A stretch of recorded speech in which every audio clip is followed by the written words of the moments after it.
ನಮಸ್ಕಾರ ಆತ್ಮೀಯರೇ, media house ಕನ್ನಡಗೆ ಸ್ವಾಗತ. ಸೋಷಿಯಲ್ ಮೀಡಿಯಾ ಎಂಬ ಮಾಯಾಲೋಕದಲ್ಲಿ ಸೆಲೆಬ್ರಿಟಿಗಳ ಜೀವನ ಸುಂದರವಾಗಿ ಕಾಣಿಸಿದರು. ತೆರೆಯ ಹಿಂದಿನ ನೋವು ಮತ್ತು ಸವಾಲುಗಳನ್ನ ಹೇಳೋದಕ್ಕೆ ಸಾಧ್ಯ ಇಲ್ಲ. ಹಲವರ ಕಷ್ಟಗಳು ತೆರೆ ಮುಂದೆ ಬಂದ್ರೆ ಇನ್ನು ಕೆಲವರ ದುರಂತ ಕಥೆಗಳು ಯಾರಿಗೂ ಗೊತ್ತಾಗೋದೇ ಇಲ್ಲ. ತೆರೆ ಮುಂದಿನ ಬದುಕಿನ ಮುಂದೆ ತೆರೆ ಹಿಂದಿನ ಕಣ್ಣೀರ ಕಥಾನಕಗಳು ಯಾರಿಗೂ ಗೊತ್ತಾಗೋದೇ ಇಲ್ಲ.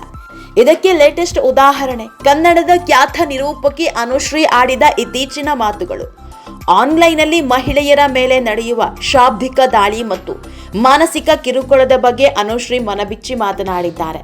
ಕಂಡೋರ ಹೆಣ್ಮಕ್ಳು ಅಂತ ಕೊಳಕು ಮಾತನಾಡೋರ ಬಗ್ಗೆ ಕಣ್ಣಿಟ್ಟಿದ್ದಾರೆ. ಯಾಕಂದ್ರೆ ಅನುಶ್ರೀಗೆ ನೇಮು ಫೇಮು ಬಂದ ದಿನದಿಂದಲೂ ಒಂದಿಷ್ಟು ಮಂದಿ ಮೂದಲಿಸುತ್ತಾ ಬಂದವರೇ ಜಾಸ್ತಿ.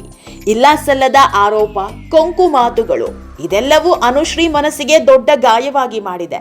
4 ಜನರ ಮುಂದೆ ನಗ್ತಾ ಮಾತನಾಡ್ತಿದ್ದಾರೆ ಅಂದ್ರೆ ಅವರಿಗೆ ಯಾವುದೇ ಸಮಸ್ಯೆ ಇಲ್ಲ, ಅವರೇನು ಆರಾಮಾಗಿದ್ದಾರೆ, ಅವರಿಗೆ ಯಾವ ಚಿಂತೆ ಇಲ್ಲ ಅನ್ನೋರೇ ಜಾಸ್ತಿ. ಆದ್ರೆ ವಾಸ್ತವವೇ ಬೇರೆ ಇರುತ್ತೆ. ನಗುವಿನ ಹಿಂದೆ ಹೇಳ್ಕೊಳ್ಳಲಾರದಂತ ನೋವಿರುತ್ತೆ. ಅದನ್ನ ಯಾರು ಅರ್ಥ ಮಾಡ್ಕೊಳ್ಳೋ ಕೆಲಸಕ್ಕೆ ಕೈ ಹಾಕಲ್ಲ. ಅದನ್ನೇ ಈಗ ಅನುಶ್ರೀ ಹೇಳ್ಕೊಂಡಿರೋದು.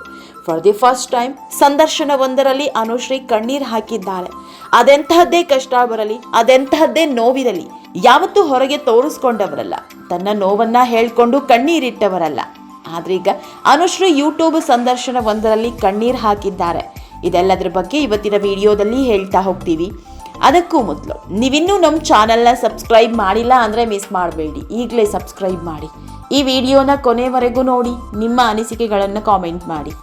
ಆತ್ಮೀಯರೇ, ಅನುಶ್ರೀ ಒಬ್ಬಂಟಿಯಾಗಿ ಬೆಳೆದ ಹೆಣ್ಣುಮಗಳು, ಯಾರ ಸಹಾಯವಿಲ್ಲದೆ ಯಾರ ಬೆಂಬಲವೂ ಇಲ್ಲದೆ ಬೆಳೆದ ಹೆಣ್ಣುಮಗಳು, ಹೊಟ್ಟೆಪಾಡಿಗಾಗಿ ಬೆಂಗಳೂರಿಗೆ ಬಂದ ಹೆಣ್ಣುಮಗಳು ಇವತ್ತು ತಾವೇ ಬ್ರ್ಯಾಂಡ್ ಆಗಿ ಬೆಳೆದಿದ್ದಾರೆ. ಅನುಶ್ರೀ ಅಂದ್ರೆ ಸಾಕು, ಇಡೀ ಕರ್ನಾಟಕಕ್ಕೆ ಗೊತ್ತು. ಆ ಮಟ್ಟಿಗೆ ಹೆಸರು ಮಾಡಿದ್ದಾರೆ. ಜಿ ಕನ್ನಡದಲ್ಲಿ ಯಾವುದೇ ಕಾರ್ಯಕ್ರಮ ಪ್ರಸಾರ ಆಗಲಿ ಅಲ್ಲಿ ಅನುಶ್ರೀ ಇರಲೇಬೇಕು ಅನ್ನೋ ಲೆವೆಲ್ಗೆ ಬೆಳೆದಿದ್ದಾರೆ. ಇದು ಅನುಶ್ರೀ ಪಾಲಿಗೆ ಒಲಿದು ಬಂದ ಅದೃಷ್ಟ. ಒಂದೊಂದು ಕಾರ್ಯಕ್ರಮಕ್ಕೆ ಲಕ್ಷ ಚಾರ್ಜ್ ಮಾಡೋ ಅನುಶ್ರೀ ಕೋಟಿ ಲೆಕ್ಕದಲ್ಲಿ ಹಣ ಗಳಿಸಿದ್ದಾರೆ. ಇದೆಲ್ಲವೂ ಅವರು ಕಷ್ಟಪಟ್ಟು ಕೂಡಿಟ್ಟಿದ್ದು, ಒಂದೊಂದು ರೂಪಾಯಿಗೂ ಕಷ್ಟಪಟ್ಟು ಕೆಲಸ ಮಾಡಿದ್ದು. ಆದ್ರೆ ಇದರಲ್ಲೂ ಕೊಂಕು ಮಾತನಾಡೋರಿದ್ದಾರೆ, ಇದೇ ವಿಷಯವನ್ನ ಇಟ್ಕೊಂಡು ಕೊಂಕು ಆಡೋರಿದ್ದಾರೆ. ಇದೇ ಅನುಶ್ರೀಗೆ ಕಣ್ಣೀರು ತರಿಸಿದ್ದು. ಬೇರೆಯವರು 1 ಕೋಟಿ ಮನೆ ತಗೊಂಡ್ರೆ ಸಾಧನೆ, ಆದ್ರೆ ಅನುಶ್ರೀ 1 ಕೋಟಿ ಮನೆ ತಗೊಂಡ್ರೆ ಅದು ಸಾಧನೆ ಅಲ್ಲ, ಅದು ಬೇರೆನೇ ಕಥೆ. ದೈಹಿಕ ಕಿರುಕುಳಕ್ಕಿಂತಲೂ ಭೀಕರವಾದದ್ದು ಈ ಮಾನಸಿಕ ಕಿರುಕುಳ.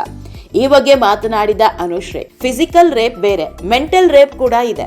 ಕಿತ್ತು ತಿನ್ನುವಷ್ಟು ಮಾತುಗಳು, ಕೆಲವರು ಸೈಕೋಪಾತ್ಗಳು ಇರ್ತಾರೆ. ಎಂತೆಂಥ ಕೆಟ್ಟ ಕಾಮೆಂಟ್ಗಳನ್ನ ಹಾಕಿದ್ದಾರೆ. ನನ್ನ ಲೈಫ್ನಲ್ಲಿ ನಾವಷ್ಟು ಕಷ್ಟದಲ್ಲಿದ್ದಾಗಲೂ ಕೂಡ ನಾವು ಡಿಪ್ರೆಷನ್ಗೆ ಹೋಗ್ತೀವಿ ಅಂತ ಅಂದ್ಕೊಂಡಿರ್ಲಿಲ್ಲ ಅಂತ ಕಣ್ಣೀರಿಟ್ಟಿದ್ದಾರೆ. ಅನುಶ್ರೀ ಇಂದು ಕನ್ನಡದ ಸ್ಟಾರ್ ಆಂಕರ್. ತಮ್ಮ ಮಾತು ಮತ್ತು ಪ್ರತಿಭೆಯಿಂದಲೇ ಕೋಟ್ಯಾಂತರ ಅಭಿಮಾನಿಗಳನ್ನ ಸಂಪಾದಿಸಿದವರು.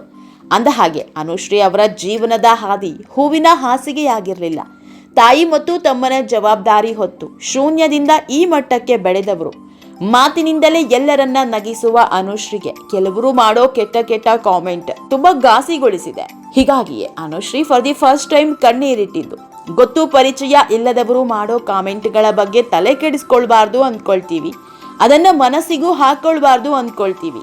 ಆದ್ರೆ ತೀರಾ ಕೆಟ್ಟದಾಗಿ ಮಾಡೋ ಕಾಮೆಂಟ್ಗಳು ಮನಸ್ಸಿಗೆ ತುಂಬಾ ನೋವು ಮಾಡುತ್ತೆ. ಅದರಲ್ಲೂ ನಾವಲ್ಲದ ಬಗ್ಗೆ ಹೇಳ್ತಾರಲ್ಲ, ಆಗ ತುಂಬಾ ನೋವು ತರಿಸುತ್ತೆ ಅಂತ ತಮ್ಮ ಮನಸ್ಸಲ್ಲಿರೋ ನೋವನ್ನೆಲ್ಲ ಹೊರ ಹಾಕಿದ್ದಾರೆ. ಇಷ್ಟು ದಿನ ಅನುಶ್ರೀ ಮದುವೆ ಬಗ್ಗೆ 100 ಕಾಮೆಂಟ್ ಹಾಕ್ತಾ ಇದ್ರು. ಈಗ ಅದಕ್ಕೆ ಬ್ರೇಕ್ ಬಿದ್ದಿದೆ. ಈಗ ಇಲ್ಲ ಸಲ್ಲದ ಮಾತು ಶುರುವಾಗಿದೆ. ಕೆಲವರ ಪಾಲಿಗೆ ಹೆಣ್ಮಕ್ಳು ಅಂದ್ರೆ ಲೆಕ್ಕಕ್ಕಿಲ್ಲ. ಅವರ ಬಗ್ಗೆ ಏನ್ ಹೇಳಿದ್ರು ನಡೆಯುತ್ತೆ. ಅವರು ದುಡ್ಡು ಮಾಡೋದು ಬೇರೆ ರೀತಿ, ಹಾಗೆ ಹೀಗೆ ಅಂತ ಕೊಳಕು ಬುದ್ಧಿ ಪ್ರದರ್ಶಿಸ್ತಾರೆ. ಅದೇ ತಮ್ಮ ಮನೆಯ ಹೆಣ್ಮಕ್ಳ ಬಗ್ಗೆ ಮಾತನಾಡಿದಾಗ ಅದರ ನೋವೇನು ಅನ್ನೋದು ಅವರಿಗೆ ಅರಿವಾಗೋದು. ಇಂಥ ಕೊಳಕು ಮನಸ್ಸಿನವರಿಗೆ ಬುದ್ಧಿ ಕಲಿಸೋ ಕೆಲಸ ಮಾಡಬೇಕು.